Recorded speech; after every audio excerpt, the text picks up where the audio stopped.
மாடு காண தேடிட்டு வரீங்க. என்ன ஊர் நீங்கள் இங்கே இவ்வளோ தூரம் வரீங்க மாடு காண? சொந்த ஊர்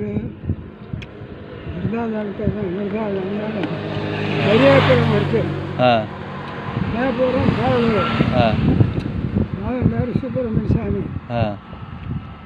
பெரிய மகன் பேர் சுந்தர். சுந்தர் மகன் பேர் அன்புமணி செல்வமணி. சின்ன மகன் பேர் மலை. ஏன் இப்போ அடிபட்டிருக்கு இவ்வளோ தூரம் வந்துருக்கீங்க? இவ்வளோ தூரம் அடிபட்டிருக்கு அப்படின்னா ராக்காலத்தில் வர அப்படின்னு கார் வேண்டாம் மரத்தில் மோதிட்டேன். மரத்தில் மோதிட்டீங்களா? கொஞ்சம் வெளிச்சமாக போனோம். எந்த வாட்டம் மரங்கெல்லாம் கொஞ்சம் அப்படியே போகிற பக்குவம். இன்னும் வரட்டுங்களா? எப்போ வந்தீங்க? இப்போ போகிறீங்க? நான் வந்து 5 நாள் ஆச்சு. மாடு என்ன மாடு காணோம்?